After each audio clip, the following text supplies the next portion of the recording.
I think that you can set up the perception of boundaries in art and then move beyond them and kind of push the audience's expectations of what's acceptable. Yes. But the boundary is still there. The important thing is to acknowledge that the boundary has to be set, and you have to be aware of it before you know what it is to walk over that line. This is Way of the Artist with Brandon Colby Cook and Evan Schulte. Identifying your blocks and demystifying your struggles, So that you can claim your own path. and make your life a work of art.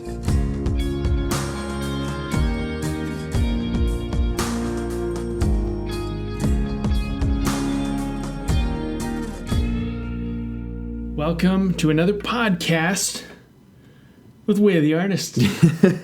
Yes, a very unusual Way of the Artist podcast, not for any reason that you would know on the other end of this, but because we've already done this podcast. We've already done it. And we lost the entire conversation. It was an hour-long plus conversation that we had, and it was great, and then we lost it. The computer technology error, it was gone. So here we are to do it once more, but, you know, we're going to try and really knock this one out. Yeah, and we're also going to try to... This is going to be one of our shortest episodes because we are on a time crunch.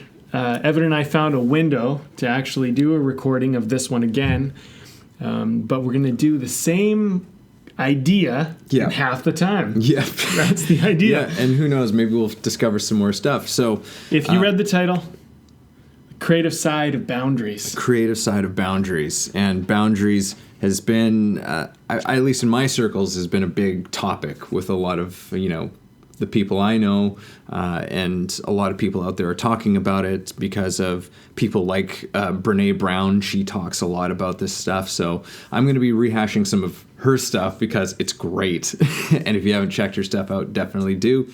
So boundaries, the benefits of boundaries, some of our misconceptions around boundaries, where we might have some hang-ups, and why it's important for us as people in our lives and as artists, and how artists use boundaries to be more effective creatively. Yeah, so totally. Lots to cover. And, you know, when we were talking about doing this episode, which was months ago, I threw the word out to a few people, and they were like, that is awesome. Like, that's definitely an episode I've listened to. So it was very well received by people. Something that a lot of people seem to want to build in our lives. And, you know, and I think a lot of us grow up and we don't necessarily know how to build boundaries. Mm-hmm. And, you know, it's something that it's kind of one of those things. It kind of gets through the cracks. It's something that you when you learn how to do it, you think, man, like, I wish I knew this my whole life. And, like, there's no real, like, class or course or anything on this. Maybe people are doing that privately, but it's not very mainstream. So a lot of people just don't know good boundaries. And you're learning your boundaries a lot of the time from your parents or from other people your age. Usually it's parents, or parental type figures. And they're the ones. And we learn, you know, our boundaries from where they have clear ones for themselves and where they don't as well. So, you know, it's something that's really important for us to take a look at. And I think in this conversation, when we had our original conversation, you know, for me, one of the biggest indicators of where you need to evaluate your boundaries is by watching how you feel. Mm-hmm. It's an emotional charge to when our boundaries are being crossed. You know, when someone is making a demand of us, or someone is asking something of us, or is imposing themselves in our space, whether that be literal or in a more sort of abstract sense. But when those are being crept upon, and we maybe, it can be a feeling, for myself, sometimes it's a feeling of anxiety or uncertainty, or sometimes it can be aggression or hostility, resentment. You know, that was another big word that came up in our original conversation. We'll talk about that here too. But when these emotions come up for us, that is very often a very clear indication of, hey, there's a boundary that's been crossed. Mm-hmm. You know, there is something that has happened here that you are not good with. And very often we will just kind of pretend to be, and this is a pattern that I've been guilty of, not as much anymore, but definitely I still catch myself doing it, is just because, again, from my parents, I learned keep things on an even keel. Don't get into conflict and whatever. And it just, you become resentful and things never get dealt with. And you end up feeling like you're getting walked on. And there's all of these mind games and stories we can start to tell ourselves because we don't have a clear boundary around something. Yes.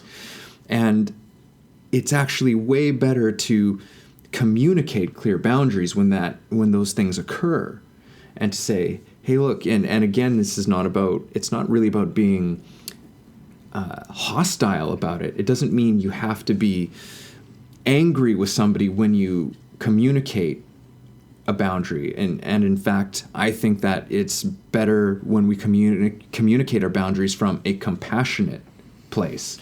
Because very often when people cross our boundaries, or when we do it to other people, most of the time, I like to think most of us are decent human beings. We don't mean to do it, so we're blind to a lot of our patterns and behaviors and everything that we've gone through in our lives, that we miss all these little things. And so it's actually a really tremendous gift to someone else and to yourself when you can clearly understand and articulate those boundaries in a kind and compassionate way. And then everybody knows where it's at. Yes. I think also boundaries are kind of like, if you want to give it an analogy, I might say boundaries are a little bit like a sandbox. You get to play in the sandbox, and anything outside of the sandbox, is not really the area of play, right? Or like you get to play within the backyard, or you get to play within this area.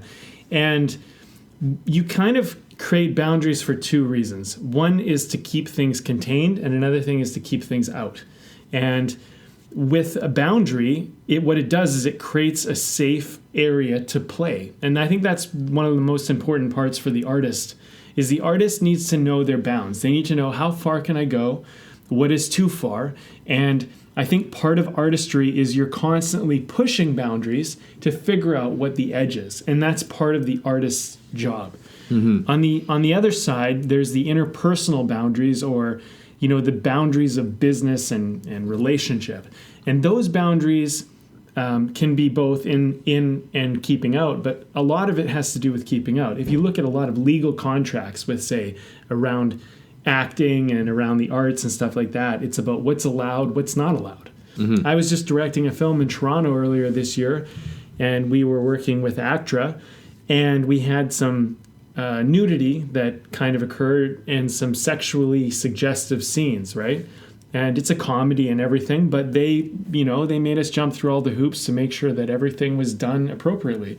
And those are good boundaries because, after the Me Too movement, and I was talking with them about this, after the Me Too movement, like, they took a lot of flack for that. All these unions took a lot of flack. So they had to draw really clear boundaries around what's allowed with, sexually related, nudity related things on film. Because obviously this was being abused, it was being walked over, and people were getting away with stuff, Just look at old news articles, you're going to see, some of the stories, right? But boundaries play into that. It's so interesting, actually, just like we didn't discuss this in our original conversation, but the Me Too movement is very much a movement about boundaries. Totally. About boundaries that have been violated for a very long time, and about boundaries now being very clearly set and established. Yes. They're so incredibly important, again, for other people to know, but for us and ourselves as well. Like, I think of it on a creative and artistic level. For myself, in order for me to be at my creative best, whether I'm writing or acting or playing music or whatever, there's boundaries kind of come up in the form of, I guess, discipline. Like practice and discipline, that's maybe a law to look at for this one. The law of choice was another one that we've discovered that boundaries has a lot to do with. But if I don't have clear boundaries as to when I'm going to maybe get together with friends or engage in social things, or having boundaries as to okay, here's what I'm going to do over the course of my day, like when I'm just at home, right? If I don't have boundaries for myself, I'm not as creatively potent. You know, like my attention is being scattered in all sorts of different places. My energy is being given to so many different places and to so many different people. And having clear boundaries for myself helps me to focus and helps to give me attention to the things that are really important to me. Right. Well, I mean, it's you make a really good point. I mean, boundaries do create focus, and part of art is actually about the structure. And I would say that the boundaries are kind of what keeps the structure in place. If you look at improv, for example, even improv needs some boundaries in which for it to flourish. What's the topic of discussion? What's the thing we're going to encounter? Take two wild things, put them together, and let's improv on that, right? A script for a movie is a boundary. Okay, now we're staying within this story plot line or whatever. I think sometimes people get upset with movies when they don't follow and they don't have clear boundaries as to what the structure is and where's this going. I think that you can set up the perception of boundaries in art and then move beyond them and kind of push the audience's expectations of what's acceptable. Yes. But the boundary is still there. The important thing is to acknowledge that the boundary has to be set and you have to be aware of it before you know what it is to walk over that line. I think that, you brought up an earlier point. I think most people are reasonable. I think most people don't really want to hurt each other. They're not trying to push each other's boundaries to upset them or whatever. When we do, it's usually because we want something and we're not necessarily considering the effects of what it might take to get it.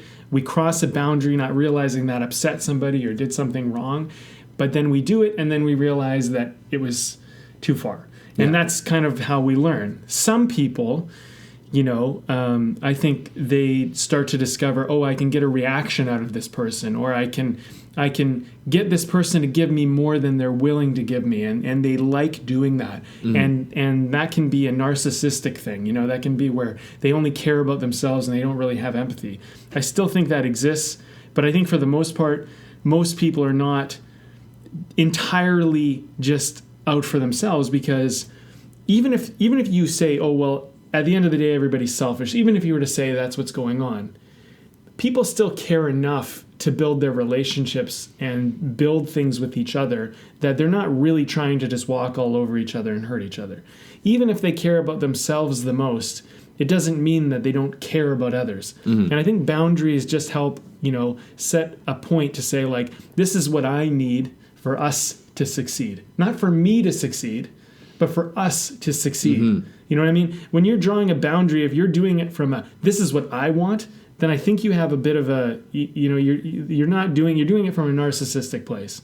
Yeah. If you're doing it from this is what helps us, this is what we want, like, what do you want? What do I want? Let's draw a boundary. Let's find a win-win here. That's more collaborative. That's more empathetic. That's more, compassionate. Yeah. But I think when people are narcissistic and they think about boundaries and this is what I want and you, and it's me and you crossed my boundary and it's me, that's still narcissism. Yeah. And we see narcissism can be abused when people cross a boundary of someone else's, or when someone puts up a boundary that's very inconsiderate and careless of other people. Yeah. I'm sure we could go into examples about this, but I think the main point I want to draw here is that when we're talking about boundaries, it's a collaborative thing, not a narcissistic, not a me thing. It's an us thing. Yeah. Yeah, and that reminds me of a point in our conversation that we originally had it, which was... You're living in the past, yeah. Just kidding. But it's, we had some good stuff, we did. It's like, I want to try and cover that out, and we've already been saying some new stuff already today. But this thing of the place that we create our boundaries from, when a boundary is being created from a narcissistic place, I would argue that that's coming from a fear-based place. Right. I'm setting up a boundary because I need to control something, and I need, I'm afraid of something happening, and so there's a very different quality to setting up a boundary out of fear. And maybe it has a purpose to some level. Like if you're in some sort of an abusive situation, like that can be very telling thing for you. But the best place to create boundaries is from a compassionate, empathetic, loving place. Yeah. That's always the best place to create boundaries from, because then it's not about attacking anyone or anything. Or defending. Against anything. It's really just about saying, it's about being clear about what's going to be productive for everybody. Yeah. What's going to be beneficial for everyone. And in nurturing and fostering relationships as opposed to tearing them down. Right. 'Cause, that's like the difference. It's like, if you have a friend or an acquaintance and you're putting down a boundary just to be like, get the fuck away from me, as opposed to just like setting a boundary that's, hey, look, I want this to continue. I want us to have a healthy, functioning relationship. And in order for that to continue on, these are some things that I need, or these are some things that are just not okay with me. Right. And it's probably not an intentional thing, but just here's something for you to know. Right. And, sometimes you do have to draw hard boundaries. Maybe there are people who you have no desire to maintain relationships with. That's equally valid too. Some interesting things happened this week, and I'll bring them up because, what you're talking about is, I think, accurate. Like, make boundaries out of a place of love, not out of a place of fear. And always out of love, even when it's in a place where it's kind of a toxic situation that you're dealing with. Yeah. But sometimes tone is something that people are going to respond to, and you can't talk to that person rationally and just say, listen, you're misunderstood and blah blah blah blah blah, and try to get into all of this. Yeah. It's just not going to happen. And so that doesn't mean you have to come from a place of fear. You can still come from a place of love, but you might have to be strong or be direct or be whatever. Yeah. But I think the important thing is to understand that sometimes people need a hard line drawn so that they know they've crossed it. Yeah. What was happening, I'll give you an example. So we're at work this week, right? So I'm doing this Joe job. I've been doing it for a little while for the audience members that haven't been in touch with what's been going on for me. But I took on a regular Joe job, as I call it, right? And I do that, and I still do my business, and I still do my art, and I still do everything else. But it's been a really great experience doing it. But it's had also brought me into some interesting experiences I wouldn't normally be in. And I had a really interesting experience this week. There's this guy who's a temp, right? So he temporarily comes onto the job. And he walked by me on one of the days, and right as he's walking by me, he sneezed, like, on me. Like, almost like as he just passed me, he, like, sneezed on me. And there's another guy right next to me, and he goes, that was weird, right? He's like, he could have waited, like, 2 seconds before he sneezed, and, like, directed it towards you. And I was like, yeah, like, and you know what? I was like, benefit of the doubt, probably didn't mean it, whatever. After that shift's done, we end up going for breakfast and all of this stuff with the other guys, and they're like, yeah. So this guy goes around, and if he doesn't like somebody, what he does is he goes and he sneezes on them, like, behind their back. And it's like this thing of, like, disrespect or whatever. And I was like, holy shit. And we were all like, wow. And it was like, wow. That's pathological. That's weird. So listen to this. So the plot thickens. So he's gotten 4 complaints already, and the temp agency, they had to talk to him about it. This is before this even happened to me. And I was like, man, like, I thought, but I was like, benefit of the doubt, whatever. Of course, if it would have happened again, I probably would have said, like, hey, man, like, watch yourself. Yeah. Anyway, and in my next shift, literally the next day, he comes up and sneezes behind me again, like, on me. And I turned around, I said, hey, did you just sneeze on me? And he's like, oh, no, I didn't. I'm like, listen, if you're going to sneeze, go sneeze over there. Don't do it near me. And I looked at him, and he was like, He's like, oh, okay. And like he walked off, right? And I called him out. And no one was calling him out, but he was doing it to other people. And apparently he'd been doing it to a bunch of my other coworkers on another week we had done earlier. And he was pissing a lot of people off. But nobody said anything. And I was like, listen, if this guy sneezes on me again, I'm saying something. Yeah. Anyway, he came up to me at the end of this shift, right? This same night. And he said, you need to watch your mouth. And he stares and he's like getting super aggressive with me. And I just looked him in the eye and I said, what are you doing? What are you doing? And he just backed off. And I like literally just looked at him. I go, what are you doing? And I called him out again in front of everybody else. Yeah. And afterwards, at the end of the shift, like anytime he was near me, I could see him. He was totally different respect, totally different appreciation. And it was very interesting because at the end of the very last day he was there, everybody came up and shook my hand and whatever because, I'm moving up in this position. And he came up and he said, good work with you, right? And he was just very respectful at the end of the day. But the thing is that regardless of whatever's going on for him, I had to draw a line, and it was an uncomfortable moment. It was actually a couple very uncomfortable moments, but I had to, and it was very difficult. And like the thing is that we don't draw boundaries, and I wanted to bring this up because his response to be aggressive was scary. Like there was a moment, like this is like a big guy, right? Like this is like I'm doing some blue collar work here. These are these are big guys, tough, manly guys, right? Yeah. And so for him to come up and kind of like, confront me afterwards and kind of try to bully me. But I've talked many times on this podcast. I've dealt with bullies. I've dealt with aggressors before. I turn it on them. I said, what are you doing? What are you doing? You tell me what you're doing here. Are you going to try and intimidate me? You want to tell me that? You're right, because now you have to face you, and that's what I'm trying to get you to do. And a boundary, in some ways, this is my point in a roundabout way. A boundary is to help someone see themselves, not so much for them always to see you. Yeah. But like this might have changed the trajectory of the way that he interacts with people because no one's saying anything. Yeah. And for whatever crazy reason, this guy thinks it's okay to go sneeze on people's backs and walk around. So like weird. It's nuts, right? It's just bizarre. Exactly. Like it's so bizarre. weird you don't even think this stuff would happen. There's people who are listening to this be like, oh no, I know somebody who's like that. Yeah. Well, thank you for sharing that story. Yeah. I mean, there's a few things that I want to like touch on with this. Go ahead. Which is, I mean, and you already said it, it's like, which is that was uncomfortable. Yeah. Like it is like any time we have to get into a situation where we have to like bring up something, like when we have to bring up a boundary, it's usually a very uncomfortable situation. It's not something that we want to have happen.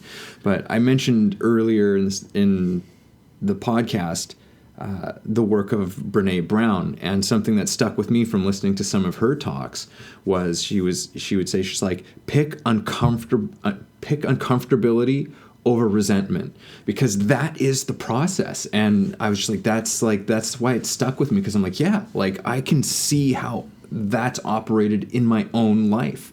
There's a situation that crosses my boundary that upsets me, but I don't want to confront it. I don't want to confront the person. And because, I just don't want to deal with that situation. And, it turns into a story of, well, they should know better, and they should know that you don't act like this. And they, this whole, and then you go into this whole should story, and you just start seething and getting angrier, and you go home and you're still seething about it. You're thinking about the next time you have to see them, and are they going to do this again? Right. Like we're talking about hours and hours, and like how long are you going to spend being upset about this over what you could just take a few moments, like 1 minute of being uncomfortable to address it. Yeah. And that's something that leaders are willing to do. Yes. They're willing to do it, and they just learn to be in that uncomfortable space. But to hold themselves with a certain level of kindness and integrity, because at least then, no matter how it kind of unfolds, how you came to the conversation. Yeah. Right? Which is why it's always better to come at it from the most compassionate place possible.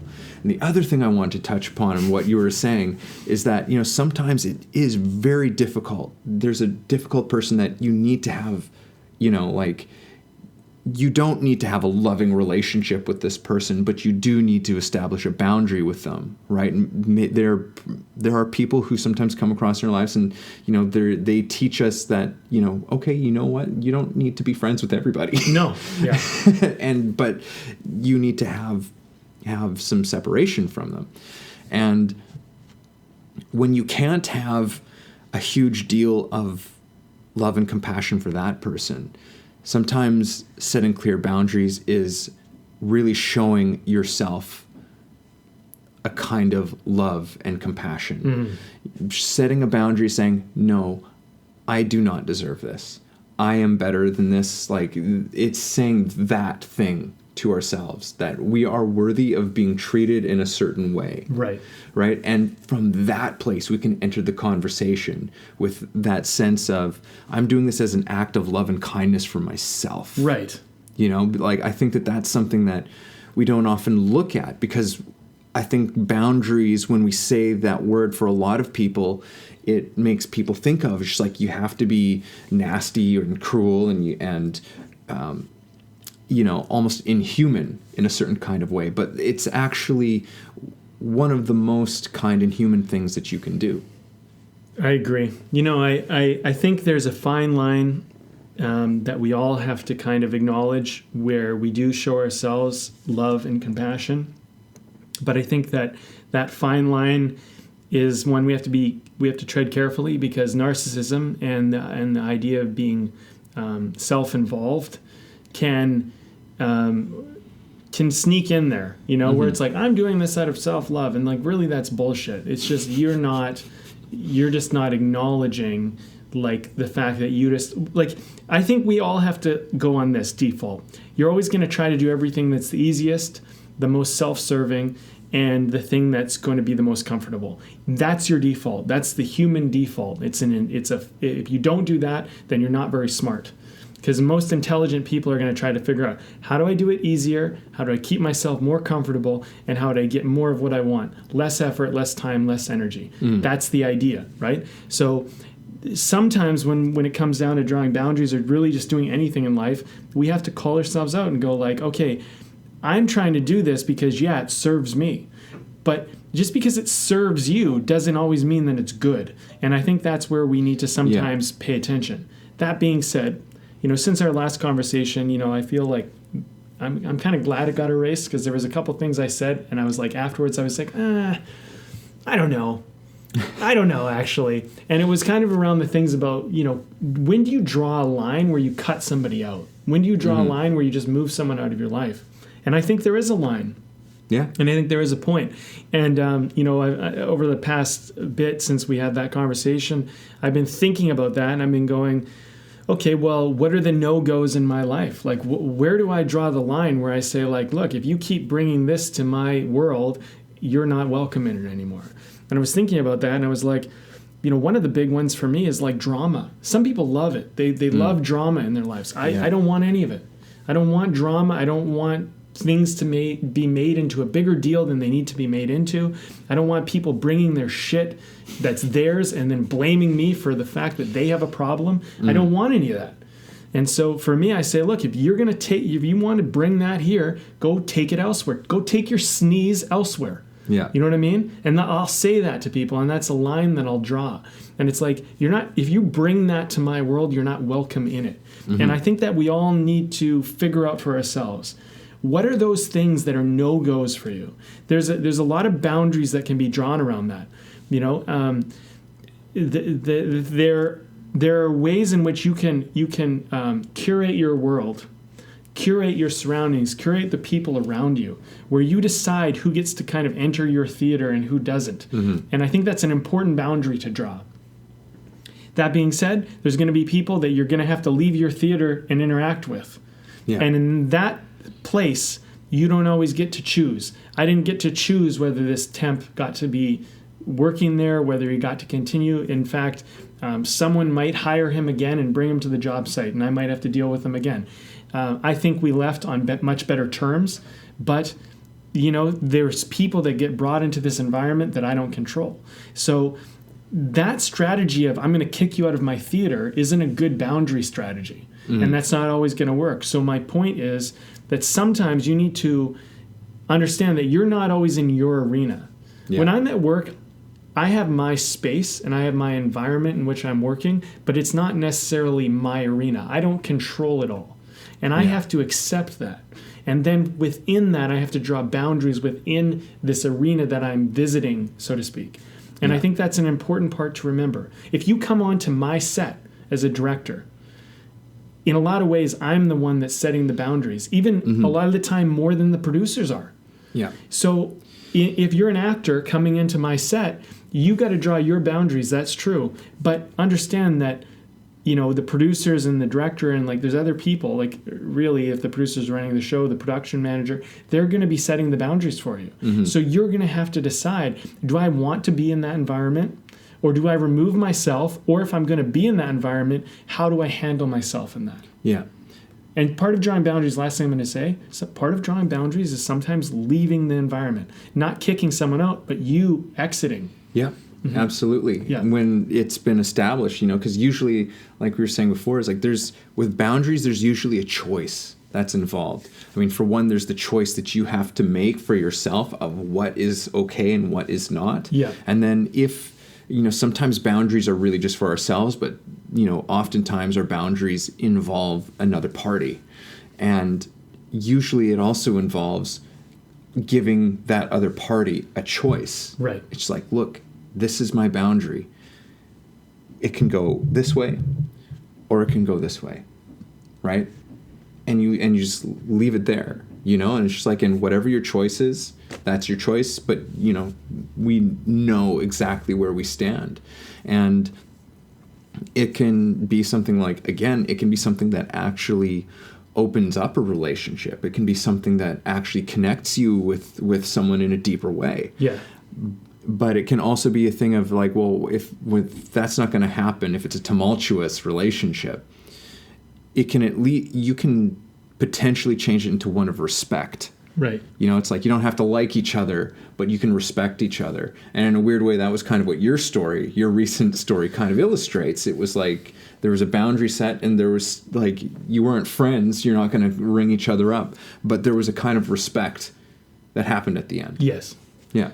This is one of those conversations that I feel we'll come back to many more times. And I think if you're an audience member who's listening to this is a good one for you guys to comment on and ask questions if there's more that you want us to bring out of this. I mean, we already talked for a whole other hour and a bit on this topic. And then even today, we didn't even bring, I feel, a fraction of that in, really, because we just talked about a lot of new stuff. And boundaries but we kind of came back to the same cornerstones. Yeah. The cornerstones are really, that you have a choice and that there's an emotional feeling that's going to occur and you're going to know when someone's crossed your boundary and then you're going to have to learn how to draw it. You pointed out that, standing up for your boundaries is often uncomfortable in the moment, but it saves a world of pain and a world of discomfort later. I want to mention on top of that sometimes standing up for your boundaries has a fallout with that person. Yep. But here's the thing that I learned and, something I was thinking about this week. Make a stand. Because if you don't ever make a stand in life, you're always going to be floating and you're always going to be adrift and you're always going to be pushed wherever the current or wherever anyone else wants to push you. Yeah. Drawing boundaries is a lot to do with you making a stand and deciding where you are going to put your foot down and what is going to be your space and what is going to be okay in your space. And sometimes you're going to be in a toxic environment where there is no safe space and there is no healthy people around you. Remove yourself. That is always an option. And that means, too, even if you're an actor who booked a role and you're on a toxic set, you can leave that set. But if you're going to stay, recognize that you are compromising your values for the pay or the opportunity or whatever else. Yeah. And be aware of that, because when you step into a dangerous environment, you're doing it because probably you're willing to compromise something. And that's your risk. And you're deciding to do that, right? But be aware and don't fool yourself and don't pretend. don't pretend that everything should be good just because you want it to. You know, there are a lot of toxic people out there who are in a bad place, who will hurt and will whatever. And most often it's ignorantly so. Ignorantly so. You know, it's not out of a malicious place. It's just because, you know, we're all human and we're all ignorant to a lot of things, you know. Right. And they say, like, hurt people hurt people. Mm. And usually the people that are hurting you don't draw very good boundaries in their life. Yeah. And that's why they're crossing yours. Mm. So, and it doesn't mean that you don't hold your boundaries. Right. And in fact, you could end up teaching a person who never learned boundaries, which is why they have all of this hurt, and you could teach them what that looks like. Right. And you might actually become friends with someone. You know, like, it's just because someone steps over your boundaries, you don't have to write them off and say, like, oh, they're no good anymore. Yeah. You can just be like, well, look, this is my boundaries. And a lot of the time, actually, even with this guy who was the sneezer, which is hilarious. The sneezer. Even with him, there was a mutual, a kind of different relationship and a different respect at the end of the day, which is interesting, right? But, you know, I will admit, there was a part of me that perceived him as enemy.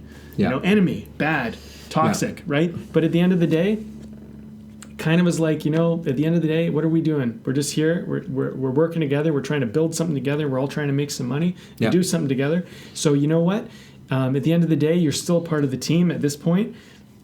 And I think that he kind of, you know, in a weird way, I don't know what's going on in his world, but I look at it and I go, you know, he went and came and shook my hand. He didn't have to do that. He could have just left and whatever, but he came up and he came up after sneezing on my back twice out of some kind of disrespect or weird thing that's going on for him or whatever the hell that is. Yeah. He turns around and comes back at the end of the shift, and you know, even if it was just to look good in front of everyone else, you know what? I think that there's some level of recognition there. Yes. And you know, all the other people who were working, they noticed what happened too, and it made an impact, and it reverberated entirely through the entire team. Like, because people saw me stand up to him, there was effects, right? There's an impact. When you draw a boundary, it has an impact, and you think it's just doing something for you, but it's actually doing something for everyone else. Yeah. You know what I mean? In ways that we can't even fully comprehend. We don't know. Yeah. So, I mean, that's all I got to say today, Evan. Yeah, no, we've got to wrap this one up because, like you said, we're in a time crunch. But this was a great, like, you know, kind of just like barrage of kind of what we covered before. Some new stuff came up. I dig it, man. It was great. Short and sweet, and you know, hopefully everyone likes it. And tell us about this beer. And yeah, we're drinking a beer as we typically do on the show. This is from Phillips Brewing and Malting Company, and this is called Glitter Bomb. It's a hazy pale ale, and I've been enjoying it. I've been enjoying it too. Yeah. I didn't even notice it was Glitter Bomb. Yeah. Hazy pale ale. Well, we just drink beer because they spur on the conversation. Yeah. It's not an ad. No. It's just something we do. Yeah. But we like to mention the beer that we're drinking as we talk. So there it is, folks. There it is. Tune in next time. We'll be doing this.